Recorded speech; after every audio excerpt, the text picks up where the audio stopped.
Hello, in this video we're going to go over some properties of limits. The first property of limits is that if you have two sequences an and bn, then limit of an and bn are both convergent, then the limit of alpha an plus beta bn is alpha times limit of an plus beta times limit of bn. And this property is called linearity of limits. The second property is limit of product is product of limits, and that is called multiplicativity of limit. And the last property as limit of quotient is quotient of limits. Of course, anytime we're dealing with quotients, we need to make sure that the denominator is non-zero, which is why bn and b must be non-zero as stated here. Okay, so we are going to go over the proof of this theorem. Okay, so the assumption is an and bn are both convergent. An converges to a, bn converges to b. And what I want to show is alpha an plus beta bn converges to alpha a plus beta b. Let's see what we need to prove. What we need to prove is that the difference between alpha an plus beta bn and alpha a plus beta b is small. In other words, we want to start from some epsilon if we were to use the definition. So let epsilon be positive. The objective is to make sure that alpha an plus beta bn minus alpha a minus beta b is less than epsilon. So this is the objective. Rewriting this, we get alpha times an minus a and beta times bn minus b. This is less than epsilon. We know this is a small. We know this is a small. Therefore, the linear combination of a small number and another small number would have to be small because those coefficients alpha and beta are fixed. But how do we articulate that? The way we're going to articulate that is by using the triangle inequality. So this expression is less than absolute value of alpha, absolute value of an minus bn, absolute value of beta, absolute value of bn minus b. We would like this to be less than epsilon. So if you make this one less than epsilon over 2 and make this one less than epsilon over 2, then the sum becomes epsilon. Now, how do we do that? We need to make sure an minus a is less than epsilon over 2 alpha and bn minus b is less than epsilon over 2 absolute value of beta. One thing we have to be careful about is that denominators could be 0, so we'll have to be careful about that. So in order to, because alpha could be 0, in order to avoid the case of 0 in the denominator, I'm going to add 1 here, which makes it even smaller. Okay, so now we're going to go ahead and write down the proof. By definition of limit, there are integers n and m, positive integers n and m, such that for every n in m, for every m in m, in natural numbers, let's put it both in the same one. For every m and n in positive set of positive integers, if n is greater than or equal to n, then the difference between an and a is less than epsilon over 2 absolute value of alpha plus 1. And if m is at least capital M, then the difference between bn and b is less than epsilon over 2 absolute value of beta plus 1.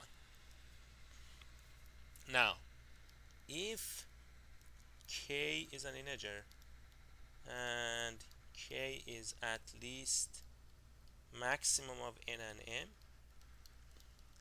then the difference between alpha an plus beta bn and alpha A plus beta B is alpha an minus a plus beta bn minus b, which is less than or equal to absolute value of alpha, absolute value of an minus a, plus absolute value of beta, plus absolute value of times absolute value of bn minus b.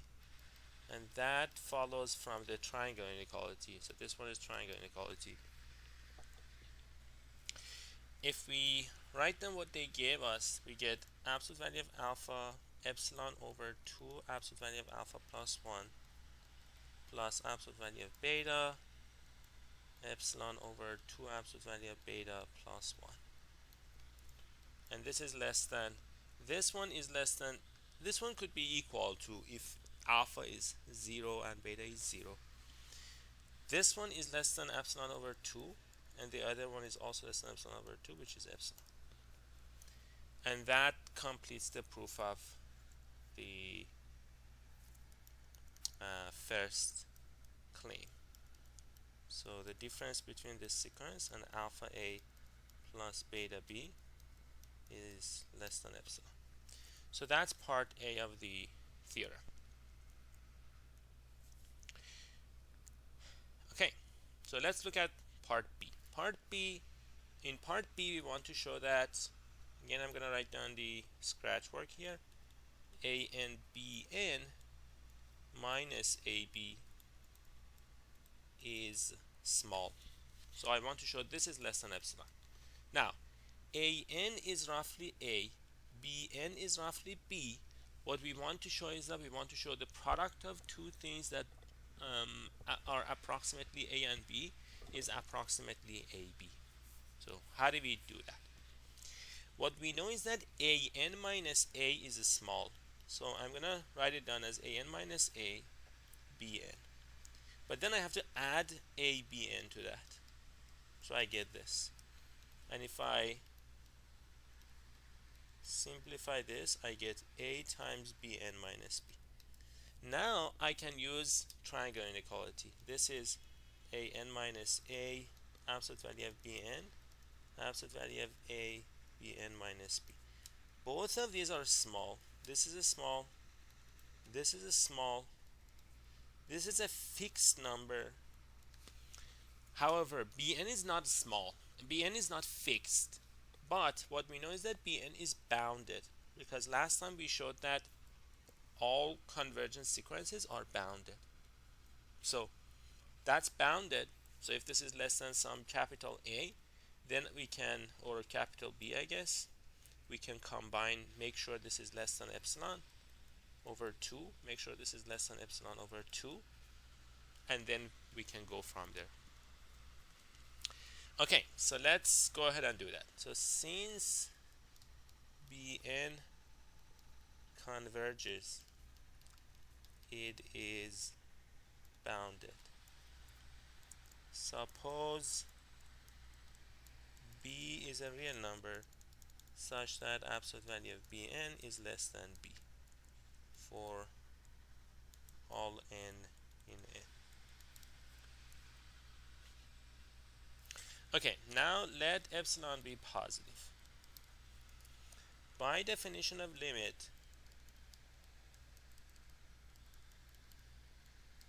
there are integers n and m, positive integers n and m, such that for every n and m in N, if n is at least n, then the difference between an and a is less than epsilon over 2b.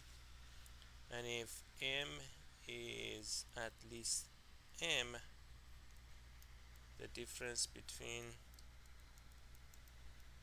Bn and b is epsilon over 2 absolute value of a. However, again, since a could be 0, I'm going to put a plus 1 here to make sure that I'm not dividing by 0. So now if k is an integer and k is at least the maximum of n and m, then ANBN minus AB is AN minus ABN plus A times BN minus B, that's less than or equal to absolute value of, this is triangle inequality, AN minus A BN, absolute value of A, absolute value of BN minus B, less than or equal to AN minus A is less than or equal to epsilon over 2B, and I believe I have to change this to K, not N, or I could change this one to N. Okay, let me make sure I haven't made this mistake in the previous one. Oh, I guess I did. So let me change this one to N as well. Okay, so here AN minus ANBN minus AB is going to be less than or equal to, this one is less than or equal to epsilon over 2B times this one is less than or equal to B, that's absolute value of A, that's epsilon over 2 absolute value of A plus A. This is less than epsilon over 2 plus this one is less than epsilon over 2, which is epsilon. And that means ANBN minus AB is less than epsilon. So by definition of limit, the limit is in fact AB. Limit of ANBN is AB. So this proves the second part of the theorem. For the third part of the theorem, which is about division, we can think about, if we show that AN, we know that AN approaches A. If we show that 1 over BN approaches 1 over B, then we can use the multiplicativity. So let's do that. First, we will show 1 over BN approaches 1 over B. So how do we do that? So we need to show 1 over Bn minus 1 over B is less than epsilon. If you look at the numerator, Bn minus B is small. We want to show this is less than epsilon. Now, we know B isn't 0. This is constant. So we would have to show that Bn doesn't go to 0. And we know Bn doesn't get very, very small, doesn't get close to 0, because B isn't 0. So if we draw a diagram, B is here, somewhere that is not 0. So at some point, Bn would be not close to 0. And after that point, then we are close to B, and that is going to be what we need. So that's what we're going to start working with. Okay, so by definition of limit, there is some integer n such that for every integer n, if n is at least n, then the distance between Bn and B is less than, so we want to avoid 0. So we're going to take epsilon to be absolute value of B over 2. So that means absolute value of Bn is going to be less than or equal to, or I guess greater than or equal to. So what I want is greater than or equal to. So if I look at absolute value of Bn, absolute value of Bn plus absolute value of Bn minus B is absolute value of Bn plus absolute value of B minus Bn. And by triangle inequality, this is greater than Bn plus B minus Bn, which is absolute value of B. So this means absolute value of Bn is greater than absolute value of B minus absolute value of Bn minus B. But absolute value of Bn minus B is less than absolute value of B over 2. So this becomes absolute value of B minus absolute value of B over 2. So this means absolute value of Bn is greater than absolute value of B over 2. And that's after capital N. So now we are going to show, so now if we go back and look at what we did here, we can replace this one by absolute value of B over 2. So what we get is b minus bn is less than 2 less than epsilon absolute value of b squared over 2. So this is what we want. So we're going to use that. By definition of limit, there is some natural number m such that for every m greater than for every m inside n, if m is greater than or equal to m, then the distance between bm minus bn and b is less than epsilon absolute value of b squared over 2. Now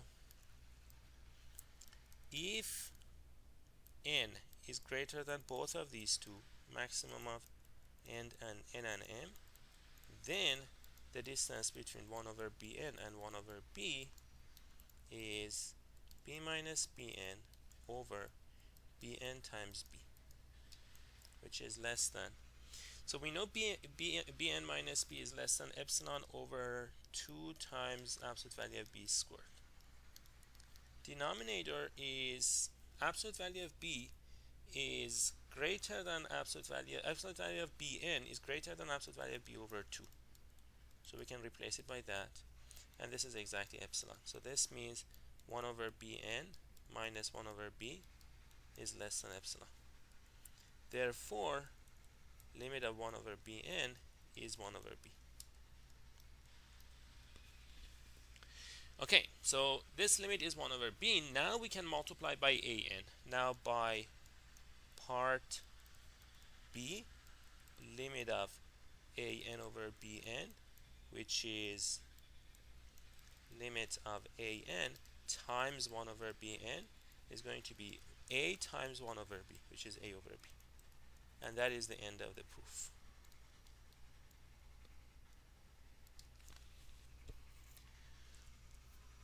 As a consequence of these properties, linearity, multiplicativity of limits, we are going to be able to talk about evaluating the limit of a polynomial, because polynomials are obtained by multiplication and addition.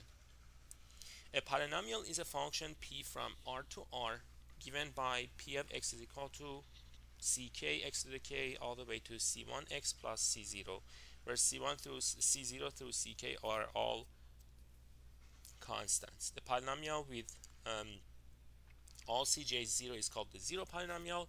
If ck is not 0, then we say the degree of p is k, and we write down degree of p equals k. The numbers ci's are called coefficients of p. Ck is called the leading coefficient. So if you look at a polynomial, then limit of p of an is p of a if an approaches a. And the reason is you can just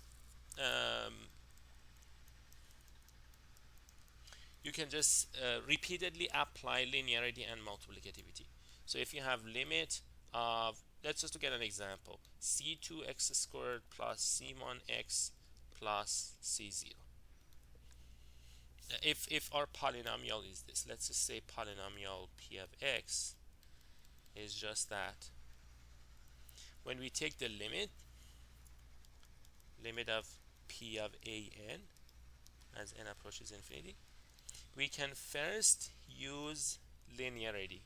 So it's c2an squared plus c1a plus c0. So we're going to use linearity. So we're going to get c2 and then the limit of an squared as n approaches infinity plus c1 limit of an plus c0 plus basically c0 limit of 1. Now limit of an is a, so limit of an squared by multiplicativity, second property above, is a squared.